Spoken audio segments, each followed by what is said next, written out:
पहले अपना नाम बताएंगे, दोस्तों नाम भी पता होना चाहिए। तो क्या नाम है? सोनाली। सोनाली और वर्षा। तो सोनाली और वर्षा दो दोस्त हैं। कौन है? दो दोस्त। कौन? सोनाली और वर्षा। तो एक बार यहाँ पे लिख देते हैं सोनाली और वर्षा। ठीक है, ये अब बैठो। ये दोनों क्या है? फ्रेंड है। कैसे फ्रेंड है? ये बेस्ट फ्रेंड। कैसे फ्रेंड है? Best friend. बेस्ट फ्रेंड है। ठीक है, ये बेस्ट फ्रेंड है। तो एक दिन ये क्या कर रहे थे? ये जा रहे थे आपका घूमने। जैसे अभी घर गए ना, तो वैसे ही कहाँ जा रहे थे? घूमने। बिल्कुल, अभी घूमते घूमते पहाड़ों के बीच में मजे मजे से जंगल में घूम रहे थे। ठीक, अब जैसे ये जा रहे थे ना, तो रास्ते में बीच में इनको एक बहुत बड़ी खाई दिखाई दी। क्या दिखाई दी? खाई। खाई दिखाई दी। ठीक है, तो जैसे ही खाई दिखाई दी तो उन्होंने देखा, अरे अब हम इस तरफ से उस तरफ कैसे जाएंगे? ठीक है, इस तरफ से उस तरफ कैसे जाएंगे, इन्होंने ये सोचा। तो इनको दिखाई दिया क्या? पुल यानी ब्रिज। क्या दिखाई दिया? ब्रिज। पुल यानी ब्रिज। तो ये है हमारी सोनाली। कौन है ये? सोनाली। सोनाली। और ये है हमारी वर्षा। वर्षा। वर्षा के साथ थोड़े थोड़े बाल बना देते ना। हाँ, ये हमारी कौन है? वर्षा। सोनाली के साथ में बना दे। बना दे। सोनाली के साथ में ऐसे वाले बाल बना देते। ठीक है, तो ये दोनों, अब ये दोनों बेस्ट फ्रेंड थी। तो इनको क्या, मैंने क्या बताया, इनको क्या करना है? पुल पार करना। अब क्या है ना, सोनाली और वर्षा बेस्ट फ्रेंड तो है, लेकिन वर्षा की एक गंदी आदत भी है, अच्छी आदत भी है। वो ये है कि वर्षा ना हमेशा सोनाली के साथ ही जाना चाहती है। वो कहती है कि मैं अकेले नहीं जाऊंगी। अकेले नहीं जाऊंगी। फिर क्या हुआ, जब उसने कहा कि वो अकेले नहीं जाएगी, तो उसने कहा, पर सोनाली ने कहा यार हमें ना अकेले एक एक करके जाना चाहिए। तो उसने कहा वर्षा ने, तो फिर मैं तुमसे वहां पे कब मिलूंगी? हम तो पुल में अकेले अकेले जाएंगे। तो सोनाली का दिमाग घुमा। सोनाली ने कहा ऐसा करते हैं, हम देखते हैं कि हम कहाँ पे मिलेंगे। ठीक है, हम पुल की किस वाली जगह पे मिलेंगे। तो हम गिनती गिनते रहते हैं कि पुल में कितनी जो डंडियां लगी हैं, और हम देखते हैं कि हम कहाँ पे मिलेंगे। ठीक है, तो हम भी देखें कि वो कहाँ पे मिलेंगे। देखें? Yes ma'am. पक्का? Yes ma'am. तो देखते हैं, ये 1 हो गया, ये 2, ये 3, 4, 5, 6, 7, 8, 9, 10, 11, 12। ठीक है, अब देखो सोनाली ने कहा एक काम करते हैं, मैं 2 कदम चलूंगी और तुम चलना 3 कदम। सोनाली ने कहा कि मैं चलूंगी 2 कदम और तुम चलना 3 कदम। कौन चलेगा 3 कदम? वर्षा। तो हमने कहा ठीक है, हमें तो क्या दिक्कत है ना। तो सोनाली सबसे पहले सोनाली गई। तो सोनाली 2 कदम गई। तो सोनाली गई ऐसे। तो सोनाली तो पिंक वाली है ना, तो हम पिंक से बना दो सोनाली को। सोनाली गई 2, गई नहीं गई? इसके बाद सोनाली 2 कदम और चली। तो सोनाली कहाँ पे पहुंची? 4। गुड। उसके बाद सोनाली 6। उसके बाद 8। और उसके बाद कहाँ पहुंची? 10 पे पहुंची। ओ, उसके बाद कहाँ पहुंची? 10। फिर उसके बाद 12। Very good, 12। सोनाली यहाँ से कहाँ पहुंच गई? फिर इस साइड पे पहुंच गई। ठीक है, अब उसके बाद कौन जाएगी? वर्षा। वर्षा जाएगी। वर्षा कितने कदम चल रही है? 3। कितने कदम? 3 कदम। तो 3 कदम में वर्षा सबसे पहले कहाँ पहुंची? 3। फिर उसके बाद वर्षा कहाँ पहुंची? 6 पे पहुंची। फिर वर्षा 9 पे पहुंची। उसके बाद वर्षा कहाँ पहुंची? 12 पे पहुंची। और वर्षा भी ऐसे यहाँ पहुंच गई। ठीक, अब दोनों ने कहा कि भाई हम मिले कहाँ पे, ये चेक करते हैं। जब साइड में पहुंच के बिल्कुल बैठ के दोनों आराम से बैठ रहे थे, तो उन्होंने कहा कि हम चेक करते हैं कि हम कहाँ पे मिले।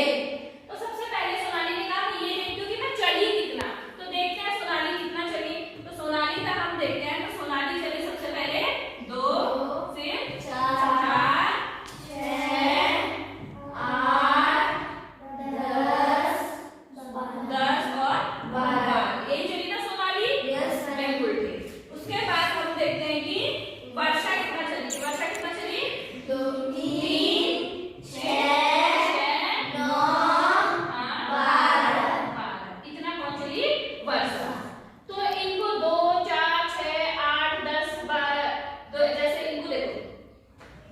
तुम दो, दो दूनी चार, दो तिया छह, दो चौको आठ, दो पंचे दस, दो छक्का बारह, तीन एकम तीन, तीन दूना छह, तीन तिया नौ, तीन चौको बारह। तो इनको हम क्या कहते हैं? टेबल तो कहते हैं, और क्या कहते हैं? क्या कहते हैं? मल्टीपल। गुड, क्या कहते हैं? मल्टीपल। मल्टीपल यानी गुणज। क्या कहते हैं? मल्टीपल यानी गुणज। तो ठीक है, आज हम पढ़ेंगे, अब देखो इतना हमें पता चल गया कि मल्टीपल कहते हैं, तो अब हम पढ़ेंगे आज क्या? एलसीएम। क्या पढ़ेंगे? एलसीएम। तो देखो ये है मल्टीपल, तो सबसे पहले मैं लिख देती हूँ क्या? मल्टीपल लिख दिया। ठीक, उसके बाद वर्षा ने कहा ठीक है मल्टीपल तो हो गया, अब हम देखते हैं कि हम दोनों मतलब हमें कॉमन क्या क्या था, कौन सी सीढ़ी पे हम दोनों ने पैर रखा। तो ऐसा उन्होंने चेक किया, तो बताओ तो जरा उन्होंने कौन सी सीढ़ी पे? एक तो उन्होंने 6 पे पैर रखा और एक 12 पे रखा, तो ये दोनों क्या हो गए? कॉमन। तो इसको लिख देंगे हम क्या? कॉमन। विद्या कॉमन। गुड। इसके बाद उन्होंने कहा ठीक है, ये तो हमने देख लिया कि ये कॉमन है, लेकिन ये 12 और 6 कॉमन है, इसमें छोटा वाला कौन है? 6 छोटा है, तो इसको हमने लिख दिया छोटे लीस्ट यानी सबसे कम। तो देखो एलसीएम का फुल फॉर्म ही होता है लीस्ट कॉमन मल्टीपल। क्या होता है इसका full form? Least common multiple. जब भी आपसे कहा जाएगा किन्हीं 2 या किन्हीं 3 या किन्हीं 4 का एलसीएम निकालो, एलसीएम फाइंड करो, तब आप सबसे पहले देखोगे कि उनके कॉमन मल्टीपल कौन है और कॉमन मल्टीपल में सबसे छोटा कौन है। ठीक है? आई बात समझ में? जैसे आपसे कहा जाए कि आपकी पूरी 6 क्लास है, तो ये कॉमन हो गया, हुआ ना, और उसमें सबसे छोटी एज किसकी होगी? वो लीस्ट हो गया, सबसे छोटा। ठीक है, तो अब हमें बताओ 2 और 3 का एलसीएम कितना आया? 2 और 3 का एलसीएम कितना आया? 6 से कितना आया? 6 क्योंकि 6 सबसे क्या है? छोटा। आई बात समझ में? अब ऐसे एक क्वेश्चन हम करते हैं, करें? पक्का? ठीक है। अब नेक्स्ट, पहले ये बताओ इतना अच्छे से दिमाग में घुसा कि नहीं घुसा? या बाहर तो नहीं निकला? अच्छा घुस गया।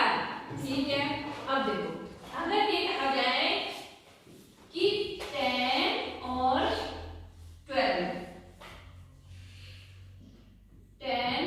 12 का एलसीएम फाइंड करो। चलो हम 10 और 12 में अभी जाते हैं, पहले अगर ये कहा जाए 6 और 4 का एलसीएम फाइंड करो। ठीक है, तो सबसे पहले हम 4 की, मैं दूसरी मैथड फिर बताऊंगी, पहले इस वाले से चलते। तो सबसे पहले हम 4 के क्या लिखेंगे? मल्टीपल। तो 4 के मल्टीपल क्या बताओ? 4 हाँ हाँ 6 नहीं 12 हाँ 16 हाँ 20 हाँ 24 हाँ 28 हाँ 32। ठीक है, अब ऐसे हम किसके लिखते हैं? 6 के। थोड़ा सा ऊपर लिखते हैं। हाँ, अब मुझे बताओ 6 के क्या होंगे? 6 हाँ 12 हाँ 18 बिल्कुल, फिर 24 बिल्कुल, 30 बिल्कुल, 36 हाँ, फिर 42 बिल्कुल, और 38। ठीक है, अब ये हमने लिख दिया मल्टीपल। उसके बाद हमें क्या ढूंढना है? कॉमन। कॉमन क्या है इसमें? कॉमन हाँ 12 कॉमन है, और जब ये क्रॉस का है 24 कॉमन है, और कोई कॉमन है नहीं है। तो अब 12 और 24 में से लीस्ट कौन है? छोटा कौन है? 12। तो 6 और 4 का एलसीएम कितना हो जाएगा?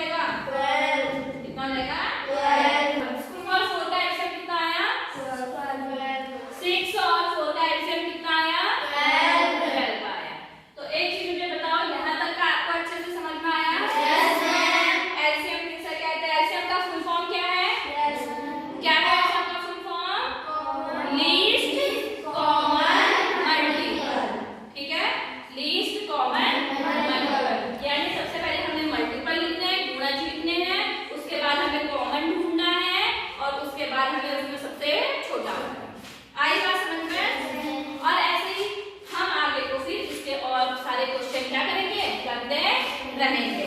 यहाँ तक समझ में आया? Yes ma'am. पक्का? Yes ma'am. पक्का? Yes ma'am. वेरी गुड, इतना समझ में आया। कुछ पूछना है? No ma'am. किसी को कुछ पूछना है? No ma'am. एलसीएम से रिलेटेड कुछ पूछना है? No ma'am. किसी को भी नहीं? No ma'am. क्यों? पक्का है समझ में? Yes ma'am. ठीक है, किसी को भी कुछ पूछना होगा तो आप लोग मेरे से पूछेगा, ठीक है? चलो आज क्लास यही तक करते हैं, ठीक है?